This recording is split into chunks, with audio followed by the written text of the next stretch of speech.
এরপরে আসছে সিংহ রাশি, যে ইটসেলফ রবির দ্বারা রুলড। সিংহ রাশির কেমন যাবে?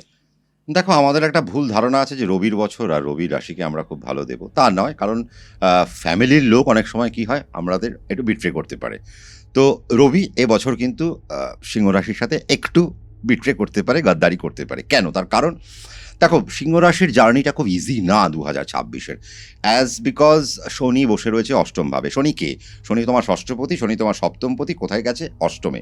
সব থেকে বড় যেটা সমস্যার মধ্যে পড়বে সিংহ রাশি, তার হেলথ নিয়ে। এবং রাশিতেই কেতুর অবস্থান, তার সপ্তমে রাহু অবস্থান করছে। আর 6 মানে রোগ ঋণ রিপুজ্বালা, 7 মানে মারক, মানে 7 থেকে আমরা রুটি রোজগার, বিবাহ ইত্যাদি ইত্যাদি। সে কোথায়? বাধক জায়গায় বসে রয়েছে। তার মানে ঋণ নিয়ে কিছু সমস্যা আমরা দেখতে পাচ্ছি, হেলথ নিয়ে কিছু সমস্যা আমরা দেখতে পাচ্ছি, মেন্টাল জায়গায় কিছু সমস্যা আমরা দেখতে পাচ্ছি। এবং সবথেকে বড় সমস্যা সিংহরাশি যেটা পড়বে, সেটা মেন্টাল জায়গা। তার কারণ কিছু না হলেও তারা ভাববে আমার অনেক কিছু হয়ে গেছে। কারণ কেতু যে সাইকোলজিক্যাল গেমটা খেলে, সেটা সিংহরাশির সঙ্গে সবথেকে বেশি গেম খেলবে। তো সেই জায়গায় আমার মনে হয় সিংহরাশির জাতক জাতিকাদের একটু সাবধানতা অবলম্বন করতে হবে। আর হ্যাঁ, যারা হার্ড ওয়ার্ক করতে বিলিভ করে বা যারা হেরে যায় না, তাদের জন্য বছরটা কিন্তু একটা দারুণ বছর হতে চলেছে। কেন?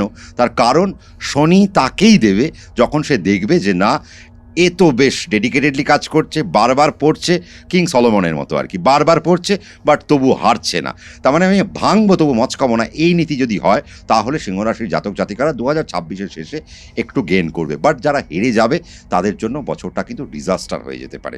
হ্যাঁ, কিছু কিছু ক্ষেত্রে নিশ্চয়ই ভালো হবে, তার কারণ পঞ্চমপতি বৃহস্পতি, সে তো উচ্চস্থ জায়গায় আসছে। অষ্টমপতি বৃহস্পতি, সে উচ্চস্থ জায়গায় আসছে।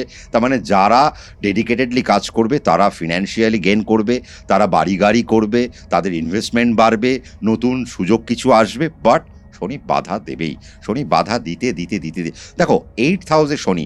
এবং সব থেকে বড় কথা যেটা, যে দুরারোগ্য ব্যাধিতে সিংহরাশির জাতক জাতিকারা পড়তে পারেন।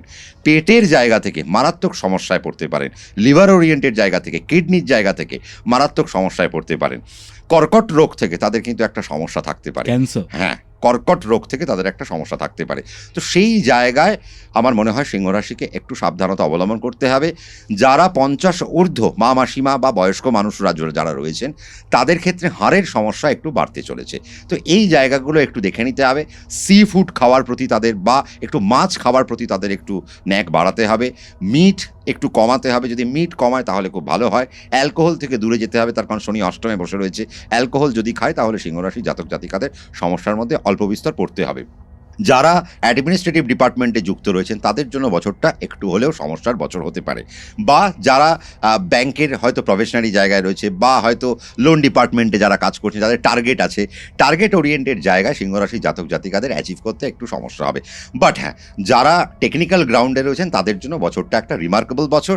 এবং যারা এআই নিয়ে কাজ করছে, সাইবার সিকিউরিটি নিয়ে কাজ করছে, এথিক্যাল হ্যাকিং নিয়ে যারা কাজ করছে, বা যারা অ্যানিমেশন নিয়ে কাজ করছে, গ্রাফিক্স নিয়ে যারা কাজ করছে, এডিটিং নিয়ে যারা কাজ করছে, ডিজাইনিং নিয়ে যারা কাজ করছে, তাদের জন্য একটা ব্যাপক একটা বছর কিন্তু এটা হতে চলেছে। কিছু কিছু ক্ষেত্রে আমরা যেটা দেখতে পাবো, যে শনির কারণে যারা শিল্পকলায় যুক্ত রয়েছে, তাদের অনেক বাধা পেতে হচ্ছে। কিন্তু অপরচুনিটি তাদের কাছে আসবে, বিকজ রাহু সপ্তমে বসে রয়েছে। কিন্তু ওই অপরচুনিটিটাকে ধরতে সিংহরাশির নানা রকমের বেগ পেতে হবে। তবে এর মধ্যে একটা ভালো খবর শোনাবো। সেটা কি? সিংহরাশির ক্ষেত্রে জুন মাস পর্যন্ত বৃহস্পতি যতক্ষণ না উচ্চস্থ হবে, ততক্ষণ পর্যন্ত একটা ব্যাপক সময়, অর্থাৎ 6 মাস, মানে আমরা প্রথম 6 মাস সিংহরাশির জন্য একটা ব্যাপক প্ল্যাটফর্ম দেবো। কেন? তার কারণ বৃহস্পতি একাদশে থাকবে, তারপর সে দ্বাদশে উচ্চস্থ হবে। তার মানে মে মাস পর্যন্ত বৃহস্পতি একাদশে থাকবে। ততক্ষণ পর্যন্ত সার্ভিস লাইফে উন্নতি, ব্যবসার জায়গায় উন্নতি, এডুকেশনাল উন্নতি আমরা দেখতে পাবো। এবং এডুকেশনের জায়গায় আমরা সারা বছরই সিংহরাশিকে টু সাম এক্সটেন্ট দেখতে পাবো। এবং কিছুটা উচ্চ মাধ্যমিক বা মাধ্যমিক পরীক্ষার্থীরা ভালো রেজাল্ট করবে 2026-এ সিংহরাশি, এটা নিয়ে কোনো সন্দেহ নেই। কারণ বৃহস্পতি পঞ্চমভাবে দৃষ্টি ফেলে রাখবে।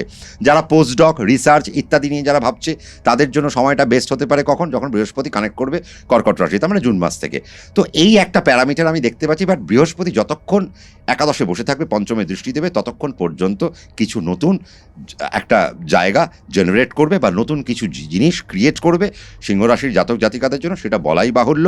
হ্যাঁ, তবে তবে সার্ভিস লাইফে, ব্যবসার জায়গায়, সব জায়গায় শত্রুতার জায়গা থেকে, তার কারণ ষষ্ঠ থেকে তো আমরা কি দেখি, রোগ ঋণ রিপু জ্বালা, তার মানে এখন যদি তোমার বসের সাথে খুব বড় মারামারি লাগে বা বাগবিতণ্ডা হয়, তার মানে সেটা কিন্তু তোমার চাকরির জন্য হার্মফুল।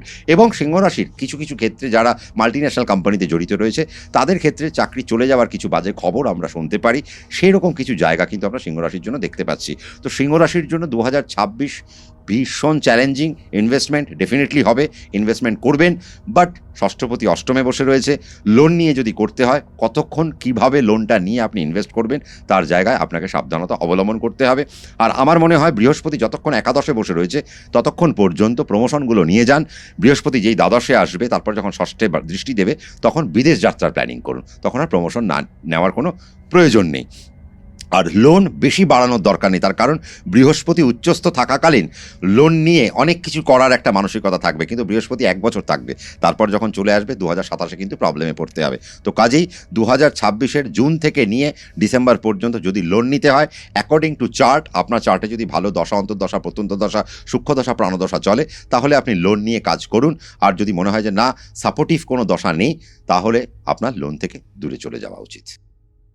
তাহলে সিংহ রাশির ক্ষেত্রে এই বছরটা একটু চ্যালেঞ্জিং হতে চলেছে, ভীষণ চ্যালেঞ্জিং, আর 5টা রাশির থেকে। তো সেই ক্ষেত্রে কি কি মেজার্স নিতে পারে যে ক্ষেত্রে একটু প্রবলেমটা কম থাকবে? মেজারমেন্ট একটাই, যে দেখো, মানসিকভাবে তোমাকে তৈরি থাকতে হবে, আর তোমার কাছে বারংবার প্রতিকূলতা আসবে, আর প্রতিকূলতাকে জয় করার মানসিকতাকে গড়ে তুলতে হবে। না পারবো, একবার ব্যর্থ হয়েছি, দুবার ব্যর্থ হয়েছি, 3বার ব্যর্থ হয়েছি, বাট 4বারের বেলায় আমি ঠিক উঠে দাঁড়াবো। এই মানসিকতা যারা দেখাবে সিংহরাশি জাতক জাতিকারা, তারা ডেফিনেটলি তোমার কমেন্ট বক্সে বলবে, হ্যাঁ কৌস্তবদা ভালো আছি, সত্যি সম্রাটদা ঠিক বলেছিলেন, এবং এই পন্থা অবলম্বন করে আজকে আমরা বেটার জায়গায় পৌঁছে কি কি গেছি। কালার ইউজ করবে বা অ্যাভয়েড করবে? সিংহ রাশির জাতক জাতিকাদের অল্প বিস্তর কালো ইউজ করা উচিত। আমি এতক্ষণ তো কালো না করেছি অনেককেই, আচ্ছা, তো সিংহ রাশির জাতক জাতিকাকে কালো একটু ইউজ করা উচিত।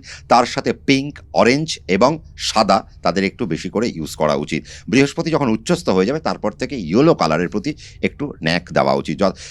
যতক্ষণ পর্যন্ত বৃহস্পতি মিথুন রাশিতে থাকবে, ততক্ষণ পর্যন্ত ইয়েলো অ্যাভয়েড করুন।